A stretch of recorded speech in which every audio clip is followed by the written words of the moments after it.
حول ولا قوة إلا بالله العلي العظيم.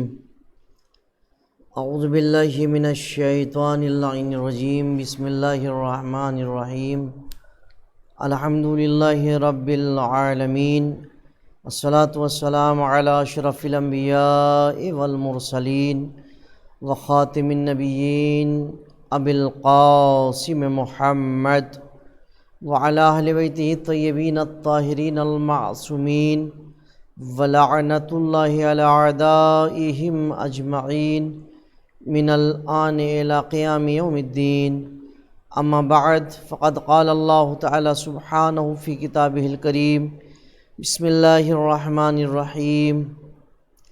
فإذا قضيت الصلاة فانتشروا في الأرض وابتغوا من فضل الله واذكروا الله كثيرا لعلكم تفلحون. صدق اللہ العلی العظیم. محترم ناظرین، السلام علیکم. میں ایک بار پھر آپ حضرات کی خدمت بابرکت میں تفسیر سورہ جمعہ لے کر حاضر ہوا ہوں. تفسیر نور الثقلین کی 8ویں جلد صفحہ نمبر 380 اس سے میں آپ کے سامنے تفسیر بیان کر رہا ہوں. اس سے قبل جو ہماری گفتگو ہوئی تھی وہ آپ حضرات کے اذہان عالیہ میں محفوظ ہوگی کہ میں نے آپ کے سامنے کیا عرض کیا تھا، جس میں پیغمبر اکرم حضرت محمد مصطفیٰ صلی اللہ علیہ وآلہ وسلم کی حدیث اور دیگر ائمہ کی احادیث میں نے آپ کے سامنے بیان کی تھی. اور یہ کہ جب آسمان اور زمین خلق ہوئے ہیں تو ایام ہم ہے سبت رسول اللہ کا اسم مبارک ہے.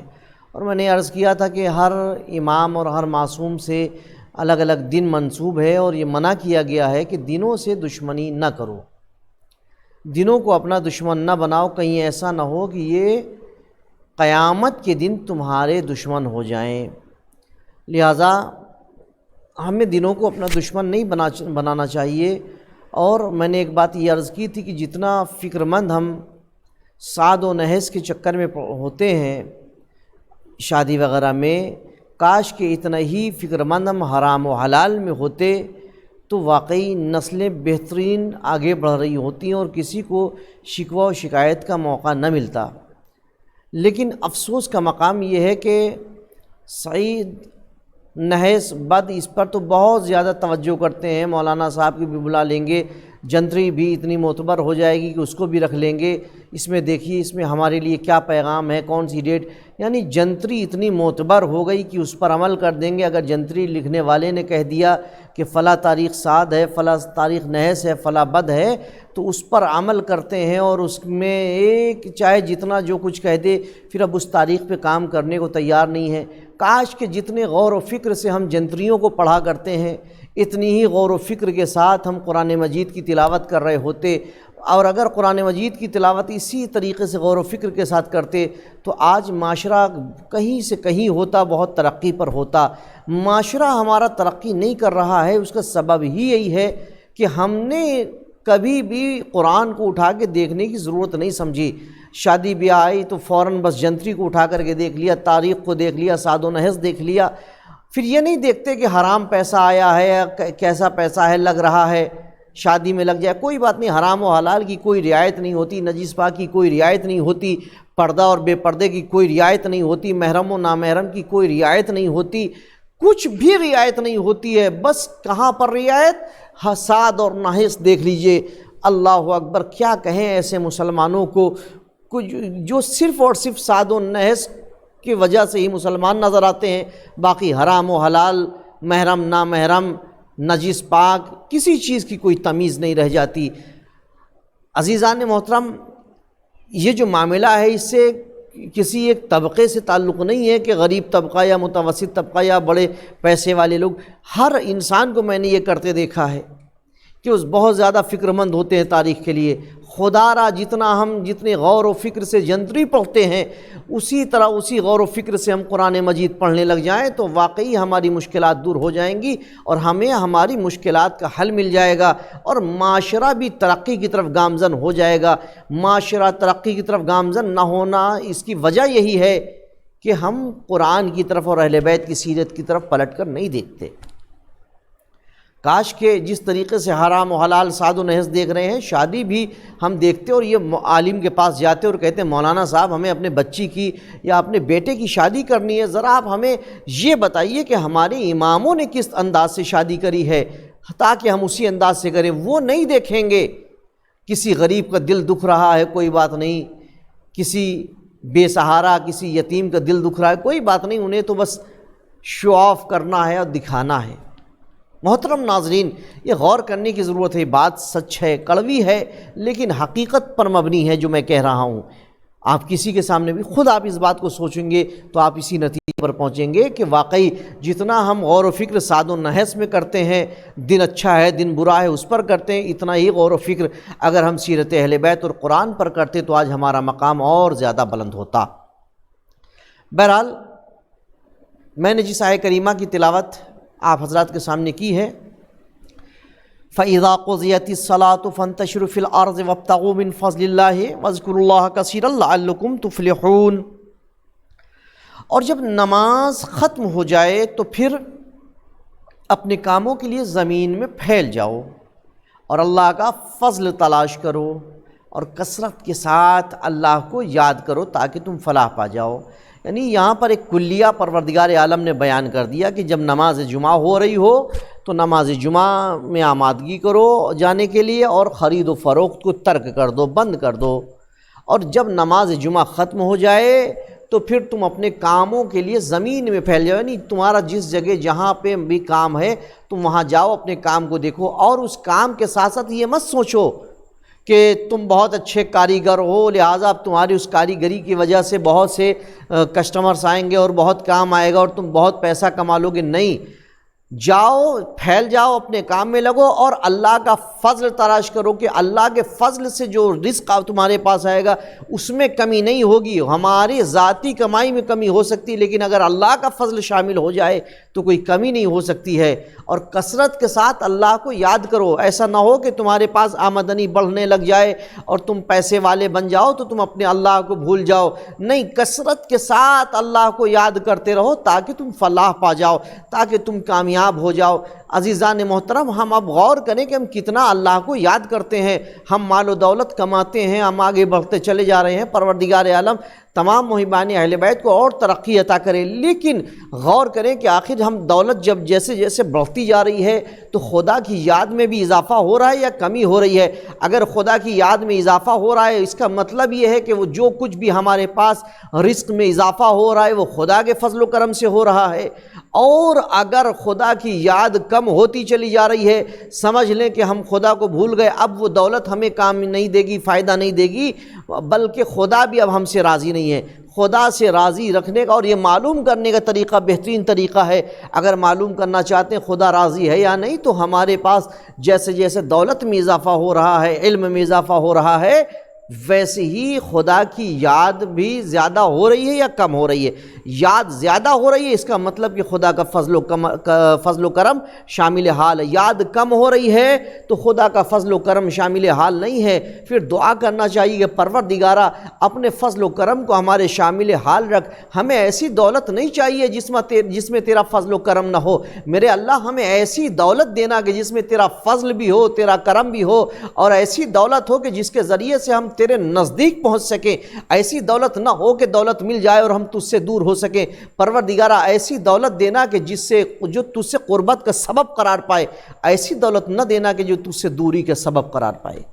جب ہم ایسی دعا کریں گے تو یقیناً ہم کامیاب ہوں گے ناظرین محترم، اور پروردگار عالم ہمارے رزق میں اضافہ کرے گا، ہمارے کاروبار میں خیر و برکت عطا کرے گا۔ اور جب نماز ختم ہو جائے تو اپنے کاموں میں پھیل جاؤ۔ اور پھر اللہ نے کیا کہا کہ اللہ کو کثرت کے ساتھ یاد کرو تاکہ تم فلاح پا جاؤ، تاکہ تم کامیاب ہو۔ یعنی جب تک اللہ کو ہم کثرت کے ساتھ یاد نہیں کریں گے ہم کامیاب نہیں ہوں گے۔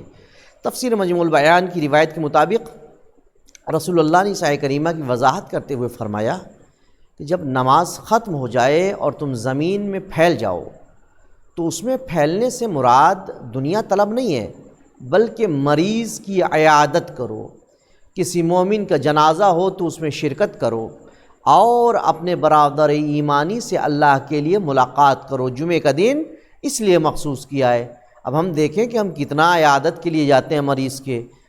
معاشرہ تو بڑا عجیب ہے.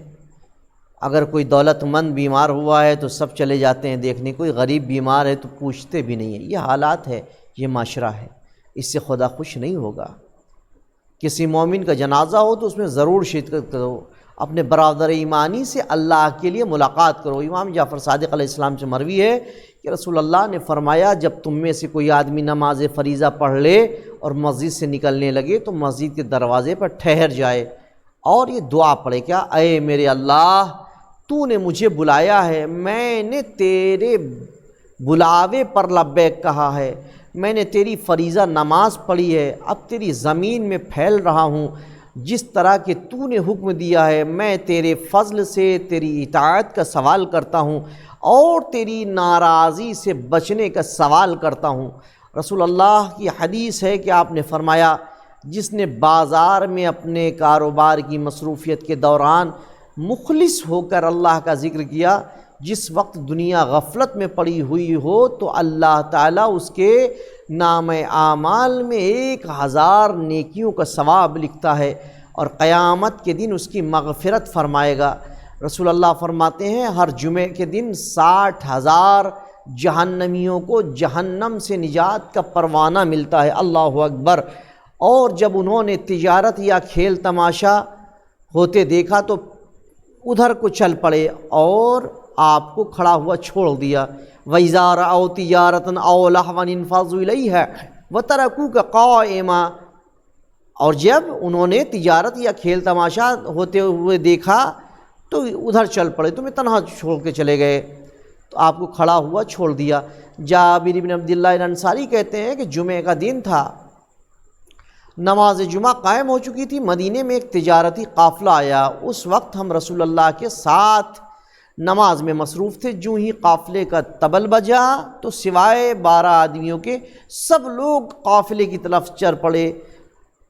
جابر بن عبداللہ کہتے ہیں کہ ان 12 میں سے ایک میں بھی تھا. اس وقت ان لوگوں کے عتاب کے لیے آیت کریمہ نازل ہوئی.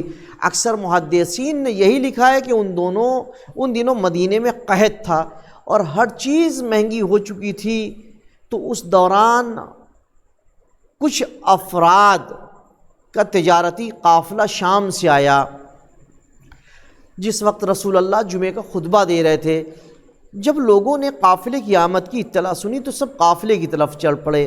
جب قافلے کی طرف چل پڑے تو کہ کہیں باقی لوگ سامان لے لیں اور وہ رہ جائیں. نبی اکرم کے پاس صرف 12 آدمی باقی رہ گئے. تو اس وقت یہ آیت کریمہ نازل ہوئی. یعنی نماز پیغمبر پڑھا رہے ہیں, لوگ نماز میں ہیں, خطبے میں ہیں, قافلہ آیا شام سے سامان لے کر کے, تو یہ لوگ یہ سوچ کر کے کہ کہیں ایسا نہ ہو سامان ختم ہو جائے, انہیں نہ ملے, نماز چھوڑ کر پیغمبر کو چھوڑ کر کے بازار میں چلے گئے.